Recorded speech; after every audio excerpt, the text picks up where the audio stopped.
Good day everyone and welcome to my channel. Sa vlog nito, bali magkukwento ako tungkol sa experience ko sa na magkaroon ng ang angina or parang heart palpitation.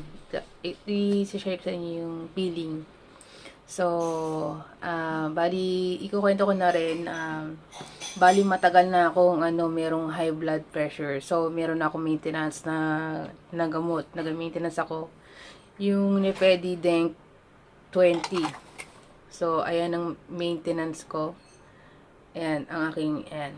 So, every morning umiinom ako na isa. Tapos, minsan titignan ko yung blood pressure ko. Matagal na siyang hindi na ba. Siguro mababa na pag nag 129.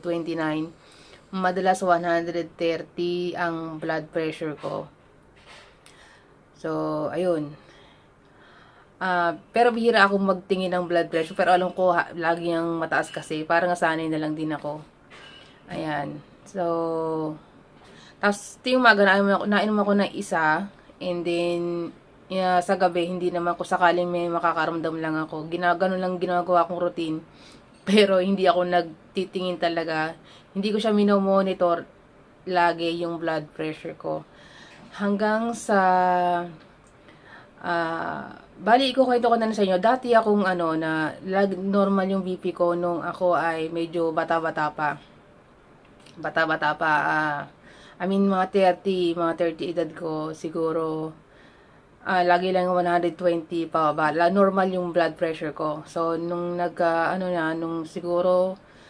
nung nasa Hong Kong, ayan, nagsisimula na siyang takas nung dito ako nagtrabaho. Palagi kasing, siguro malaking impact din yung edad ko at saka yung sa kinakain. Parati kasing karne dito. So, ayun, dati naman hindi ako talaga mahilig kumain ng karne, kaso dito laging karne.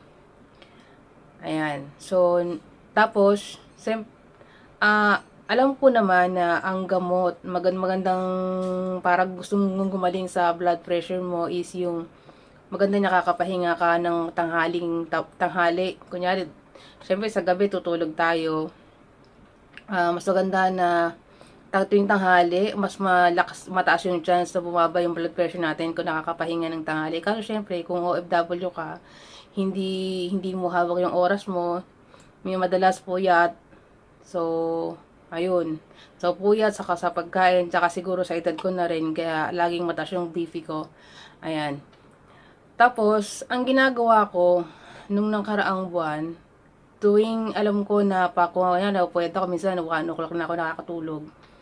Para maani yung resistensya ko, para manatiling, kumaga, may energy tayo, inom ako ng vitamins. So, meron akong tinitake na vitamins. Ayun. Tapos, feeling ko mababa yung dosage. Pinalitan ko na medyo mataas-taas. Tapos, 2 tablet ang iniinom ko. Tapos, noon, nakaramdam ako ng, tapos, basta ayun ang inaano ko, kailangan medyo mataas yung energy. May energy dapat. So, doon, ngayon lang, October 12 ng gabi ko talaga siya medyo malakas. Tapos, pero nung nasimulan ko siyang nag-take ng vitamins na yun, mga October 10, nagsisimula na siya, nagkaroon ako ng pagka-pintake. Paano nga ba yung, iyan ako sa'yo, yung feeling. So, yung sa may bandang puso, syempre sa kaliwa siya. Yung parang, yung pakiramdam ay meron ka nervyos. Tapos, kaya yung feeling mo nung siguro high school ka, pag dumaan yung crush mo, o kaya pag dumaan yung kinakatakutan mong tao, yung parang may kaba, parang siyang, kumbaga pareho siya sa, yung feeling is, alam mo, meron kang ubo, o meron kang plema, kaso, na gustong lumabas, kaso, ang niya, hindi sa baga, sa puso. So, masakit na merong discomfort. Pero, normal, makakakilos ka. Pero, may kaba. So, tiningnan ko yung araw na yun. Tiningnan ko yung blood pressure ko. Tumaas siya 100. Pero, bago yun, alam ko nakakaroon na ako ng gano'n. Kumain mo ako ng bawang, nagkabad ako sa ibig. Hindi ako umiinom ng Nipedideng pa nun. Alam ko bibawang baka sakali ka ako, baka biglang maging normal siya. wala yung nervyos. Kasi sunod-sunod siya, parang dumadalas nung araw na yon, nung Sabado ng gabi. So, madalas, parang dumadalas ka ako. Ayun. Tinusubukan ko yung bawang. First time ko nagbabad ng bawang. Fresh bawang siya, yung malalaking buti. Isa lang. Tinipa ko siya, tapos binabad ko siya ibig ko, tapos kinakagat ko pa. Ayun, nabaho siya. So, tiniis ko siya. Tapos, hanggang sa tiningnan ko yung blood pressure ko noon. After noon, saka ko siya tiningnan, 140/103. Kapag nag-90 yung, yung baba nun, yung, systolic, diastolic. Nakalimutan ko rin kung ano yung systolic at saka diastolic. Basta yung under nun is, pag bumaba, nag-91 siya, medyo, discomfort na, 91. Pero pag, siya, lalo na pa nag-100 na, may 100 talagang medyo kung meron ka na mga sumasakit sa ulo mo, mga ganun na yung pakiramdam mo nun eh. Sa akin, 103. So, mataas. Sabi ko, pwede akong pwede kong ginugugol ko siya, pwede akong magkaroon ng heart attack. O kaya pwede ako, syempre, pwede kang ma-stroke, mga ganun. So, ang ginawa ko, uminom ako isa. Tapos, ang ginawa ko, sinundan ko pa ng isa ulit. So, dalawa. Tapos, after nun, nag-antay ako ng bago ko tinignan yung resulta. Mga siguro, after 1 hour, tingnan ko yung blood pressure ko. Naging 125 siya over 76. So, bumaba. Tapos, gabi na nun. Nung gabi na ng Sabado,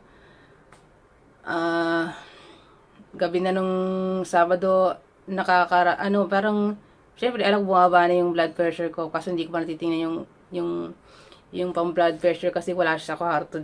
Nanghihirap lang kasi ako na pang blood pressure.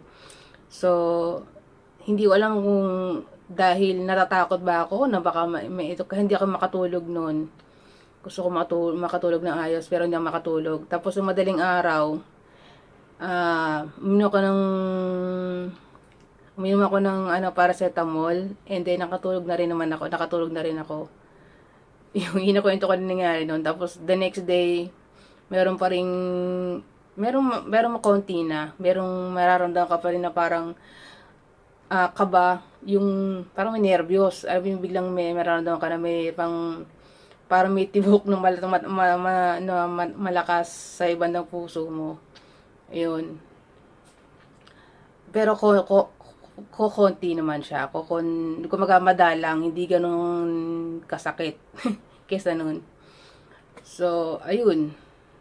Pero bago yun, alam ko talagang mataas yung blood pressure ko. Tapos mga kinakain din namin, puro kasi mga meats, puro mga oil, tas mga alat. So, inisip ko talaga, ako no na kailangan baguhin ko yung lifestyle ko kasi nararamdaman mo naman sa sarili mo kasi yun eh. So, inisip ko lang yun, nag-oatmeal nga ako. Tapos yung vitamins, nag-take ko ng vitamins, kaso masama yung naging side effect sa akin. So, ayun, to-share ko to, pwede rin kasing pwedeng ma-experience yun din. Kasi feeling ko nung panahon na yun, naghahanap ako ng story o yung pwede kong kumbaga pero kung pabasihan, kung ano yung pwede kong gawin. Ayan. Kasi, ayun. So, nakatulong tong Nipedidink. And then now, muna ako, zero fats. At kumag-aaras yung zero meat, and then zero fats muna tayo, isda muna, o kaya mga boiled na pagkain muna, ayun. Tapos, ayun, October 12 ngayon ang date ay October 17, for the first time, na nagtingin ako ng blood pressure ko, pero din ako ng Nipedidink ng umaga, nagtingin ako na 125/85 siya. So, para sa akin, good news na yun. Kasi, dati kahit na umiinom ko ng Nipedidink, 120 plus lang siya. Tapos, nasanay na lang siguro. Nasanay na ako kasi iniisip ko, okay naman ako, wala sumasakit.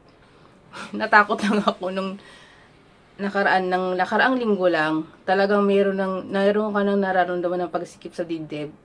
because of stress.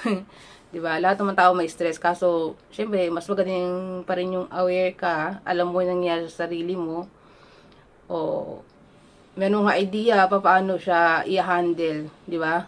'Yon, nakakatulong yung yung meron ka sa bahay na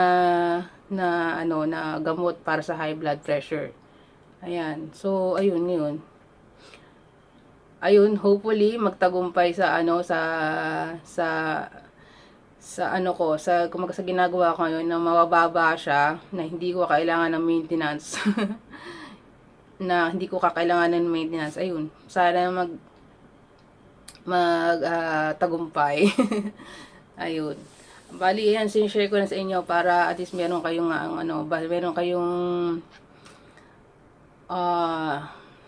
meron kayong pwedeng pagbasihan, di ba? Ayan, para meron din kayong alam na store ng iba. Ayan. Meron ako nababalitaan noon ng mga high blood pressure, pag hininto nila yung maintenance nila, kahit mataas ang blood pressure nila, is nauuwi sa stroke. So, ayun. Yun. Siyempre, sundin nyo yung payo ng doktor nyo. Kung may maintenance kayo, inumin nyo. Kung sakaling talagang normal ang blood pressure, saka hihinto. Ganun. Ayun. Thank you so much for watching, at hanggang dito na lang, and bye.